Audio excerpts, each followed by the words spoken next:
James Labrie, how are you? I'm doing great. How are you, Jay? Good, man. So you're in San Jose, yeah? Yeah, we have a show here tonight, and then we're going to head to Reno. Very cool, man. You know, I have to say I'm a little nervous about this interview just because I've been such a huge fan of not only Dream Theater, but you as a vocalist going all the way back to Images and Words. I was a kid growing up, just starting in radio and trying to make my way as a professional musician. We actually opened up for you down in San Antonio, Texas, way back in the day on the Images and Words tour, man. Oh, my God. Yeah. So well, that's great. I'm excited to have you on the line, man. So what was the band? Who were you? A band I was playing at the time was called Paradox. We were kind of a prog rocky Christian rock band. Okay. Yeah. Okay. We played a place called the Showcase Theater the first time you guys played in San Antonio. My guitar instructor was a guy that you might be familiar with named Ron Jarzombek. His brother Bobby Jarzombek, I think, was on a roll call for when you guys had drummer auditions ways back or so. But oh, okay. Yeah. Yeah. Well, I've met so many people, Jay. So yeah, you'll have to forgive me on that one. No worries, man. So, speaking of drumming, you started as a drummer when you were a kid. What other instruments do you play, James? That's pretty much it. I mean, I just started. I grabbed a guitar 2 years ago, so I'm slowly learning the dexterity that's involved in guitar playing. And I got to tell you, man, that's intimidating. Yeah. But drums, I played from the age of 5 until I was 17. Wow. Yeah. Okay. Yeah, and, drums were my first instruments. Yeah, and you know what? I think thank God that I did that because the rhythmic sense or sensibility, and especially being able to, just infuse myself, especially in a band like Dream Theater, naturally, it came from those, that fundamental background. So, I always thank my lucky stars that I did that because, it just seems all natural, and I'm not one of these guys. I don't want to count out all the crazy time signatures when I'm singing in between. It needs to be natural. It needs to feel real. No doubt. Tell me about working with Sebastian Bach early on in the band Winter Rose. Were you guys in the same band together? No. So what happened was Sebastian was working with Rich Chicky. And he was the guitar player. It wasn't called Winter Rose then; it was just called I don't know, whatever the hell they called it. But right. And he was singing some songs that they had put together. And then Sebastian was obviously founded by Skid Row. Yeah. And so he moved down to New York, and the rest is history. So what happened was I was just doing this odd little side project. And the bass player went to buy a TV off of Rich, and then Rich, he said, I got to play you something. We just recorded this. This is a singer, blah, blah, blah, blah. And Rich is like, who's this guy? And then all of a sudden, Rich and I started working together. And then we formed Winter Rose. Mm-hmm. And then we were being looked at by, Atlantic and EMI and stuff like that in 1989. And then... it was 91. Okay. And then all of a sudden, we were out touring with Leanne, and then she threw my tape down in New York and this band Dream Theater. But, Sebastian and I, we know each other very well. I've gotten together with him. I've gone to his house. I've partied. I didn't feel very, very good the next day. Of course, yeah. Because he's a madman. And, but no, we have that mutual respect. Two Canadians too that have done well, and so we've just had that kind of connection. Obviously, when you're a fellow singer, there's that whole community, like any other of the respective instruments, right? Yeah. Oh yeah. Yeah. Now, it had to be tough goings when you submit your audition for Dream Theater. You knew you were in the hunt with a lot of other great vocalists. I think, I would imagine John Arch, a fellow Canadian, was maybe one of them from Fate's Warning. Tell me about... I know that he had already sung with them, like he'd already gone down and stuff like that. But no, go ahead. Yeah. No, I was just going to say, tell me about that experience and when you finally got the call and the guys in Dream Theater said, hey, I think you're our man. When did you first see yourself as a front man? Well, I saw myself as a front man when I was 12. Okay, all right. If you really want to know. And I always knew that the drums was secondary because I started singing at around the same age at 5. Yeah. And actually the first couple bands that I formed, I was the lead vocalist and drummer. I was doing the whole Don Henley, Phil Collins thing, Yeah. And but to be honest with you, Jay, I was when I went down to do the audition, I was completely oblivious to any of the other singers that they had, which was probably a good thing. Right? Yeah. I know that they told me, they go, you know what, we've been auditioning singers for like 2 years, the last 2.5 years. We've even worked with some for 6 months, 8 months. We've recorded a ton of demos. And then, like I said, my CD happened to cross their laps, and they listened to it in Mike Portnoy's band one night and said, and they got a live recording of me at Rock and Roll Heaven in Toronto, which used to be an awesome bar to play, and it was sponsored by Q107, which was a big radio station up in Toronto, and we recorded live. And so they actually got a live recording of me, and they were like, "No, there's no way, man. This guy's singing." And I was like, "No, there is." So when they brought me down, we basically went to the rehearsal hall. We jammed for about, I don't know, I'm going to say an hour or so, and we went through a lot of the songs from the first album, and we just even jammed on "Love and Touch and Squeezing" by Journey and Nice. and stuff like that. And they just kind of looked at me at the end, and they went, and I didn't know their lingo, Yeah. And at the time, John Petrucci looks over at me and goes, "Dude, you're sick." And I said, "Actually, no, you know what? I feel great." And he goes, No. I mean that in a great way. And I'm like, okay, now I get it. Okay. And then the very next day, we went to John Mayungi's in this condo place with a roommate, and we recorded 3 songs or 4 songs actually in his bedroom on an 8-track recorder. And I was there for like 5 days doing stuff, and then I flew back home. And it was just like they asked me before I left. They just said, Wow. "Dude, you got to be in the band. Are you into it?" And I said, "Absolutely, but I'm going to tell you one thing. I'm staying in Canada. I don't want to move down here. I love it down here, but and I'm in Toronto, so it was like back in the day, that was like a 50-minute flight. Yeah. So it was no big deal. Yeah, right? That's cool. Yeah. But that's basically how it came together. And then obviously over the time, they told me all the other singers that that they had there, and it was pretty funny. Now, just focusing, by the way, it's James Labrie from Dream Theater. Just focusing on you as a vocalist, you've released 5 solo albums. What can you do, James, on your solo albums that you don't feel would necessarily fit in Dream Theater or that you can't do in Dream Theater?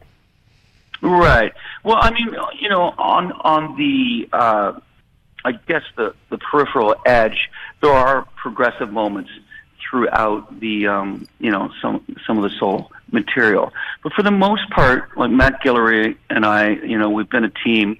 We've been doing this since 1998, if you can believe it. Wow! And Matt is just a phenomenally talented, keyboard, piano player, writer, and stuff like that. So when we've been putting the songs together, our focus is really first and foremost on the songs having just a bit more of like a hard rock, a very palatable kind of, it's something that you can sink your teeth into as far as hooks.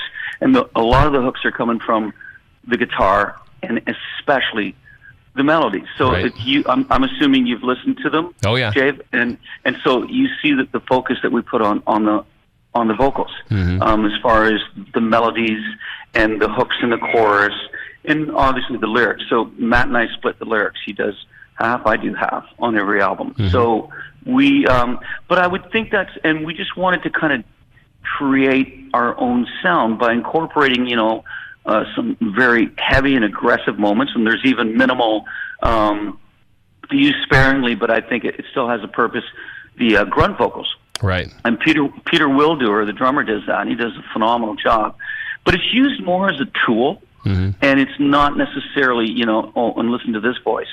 And that's what I think maintains that equilibrium throughout. But so by doing these things that I've mentioned, it kind of creates that separation between Dream Theater in this, because it wouldn't make any sense Sure. for me to do it if it was just going to be. And, now I must add, though, that each and every player, Peter Wildoer, Marcos Foley, Ray Riendo, and then Matt are phenomenal musicians. So they can basically play anything. Mm-hmm. And, they would not be tried to do any Dream Theater material as well. So that gives us an open canvas to go wherever we want, if we want to get crazy, musically. Yeah. And I think that it's just, we've maintained that balance, that we just want to be more straightforward, but put some interesting moments into it that are a little more in the musicianship realm, so to speak. Yeah. Makes total sense, yeah. Mm-hmm. So almost 30 years since Images and Words was released. Did the success of Pull Me Under during the time when MTV, actually played rock videos, did that ever freak you out when you saw yourself on TV? Because there was a while that they were playing that video a lot, man. Oh yeah, like it was almost like it was on every 10 minutes. Right. Yeah. Oh, the song's done. Play it again.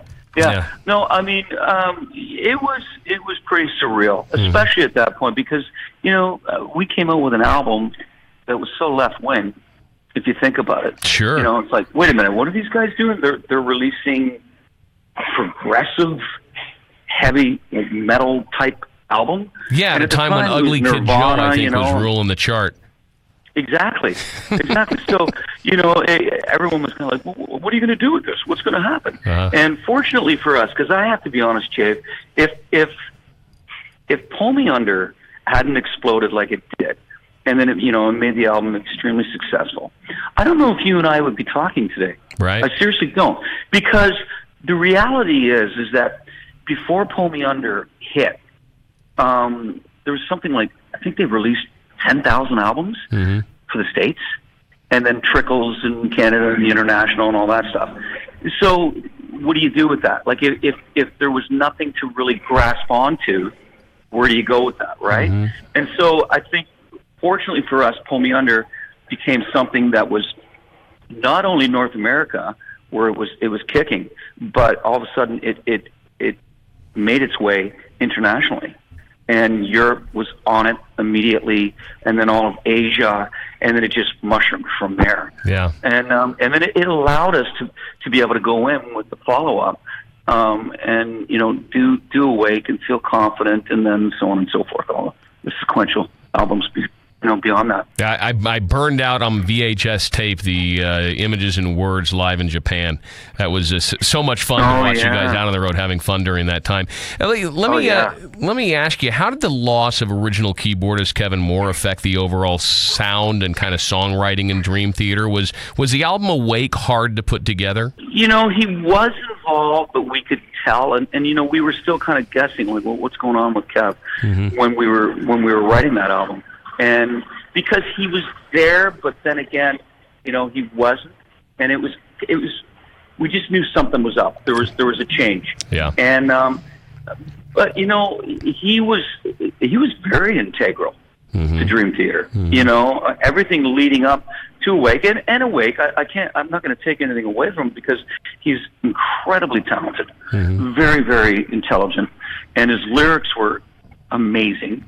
And it's just his whole musical sense was just beautiful. Yeah. And so when he did tell us, and here's the thing, James, I don't know if you're aware of this, but the night before I was to go in and start recording my vocals for Awake is when he had a meeting with the band. And he said, guys, I'm going to record the album, and then I'm leaving. I can't do this anymore. I'm sorry. And I was just looking at him going, dude, you think you could have waited maybe couple weeks? Yeah. I'm going to take this into the studio tomorrow? Are you freaking kidding me? Yeah. And we were upset. We were really upset, and we didn't want him, to leave, obviously, but at that point he had been thinking long and hard on it. He wanted to just do his own thing. Yeah, he wanted to be in charge. And, I touched base with him maybe a couple of years ago, just, via texting and stuff like that. And I still love the man, and we're friends and stuff. But where we are today, I think, is a beautiful thing. I don't think you can go much higher than someone like Jordan Rudess. Yeah, no doubt. Jordan's brought and I'm not going to omit Derek Shrinin either. He's a very talented individual, and for the time that he was with us, I think it made sense. But Jordan was just somebody that we had been aware of for years, and him and Rod Morgenstein came and opened up for us on a tour, and we watched these guys perform every night, opening up, and we're like, hello? Who the hell is this guy? And he did Liquid Tension, right, with the guys. I guess there's a reason for everything, right? Yeah, of course. Why things happen and everything. But I mean, and Jordan, his timing couldn't have been more perfect, coming in for Scenes from a Memory, which now we're out in celebration of the 20th anniversary. Yeah, that's cool. So, yeah. And on that same point, how is Mike Mangini doing? I mean, he's been with you guys for a while now, but what has he brought to the songwriting and kind of musical dynamic of Dream Theater? Yeah, believe it or not, it's almost 10 years that Mike's been with us. Wow, if you can believe it. I know, right? It's incredible. He is, what can I say? First of all, incredible drummer, right? That goes without saying. And I think over the years he's gotten, he's at a point, especially with the last album, Distance Over Time, he was fully integrated, fully involved with everything, the whole process, the writing. And he's just, he's an incredibly talented musician. I mean, he's played stuff like us that he's written and that he wants to eventually release. And it's great stuff. I mean, it's really cool stuff, that he's done. So his whole dynamic with the band, I would have to say, honestly, it's probably been in the last few years that we have seen the full, Mangini on board. I think everything up to that point was him just like gracefully coming in to the fold. I mean, still playing, phenomenal each and every night and on the albums, but I think it's been in the last, since maybe maybe like the Self-Titled or Astonishing, that we just kind of felt that whole click. Yeah, where he's gotten comfortable. Right, and and definitely, I mean, I think he shined like a diamond on the last album, and I think that's because he was just, like I said, fully involved. Right. But he's a great guy. He's crazy, like most drummers. I don't know what it is. He's a really funny guy. Actually, he's just got a crazy sense of humor. But that's good too. We need the balance out here, right? You need to somehow. I was going to say, you guys are such, impeccable players. It almost seems like nobody skips a beat, nobody misses a note live. Who is the practical joker in the band, if you had to single one out?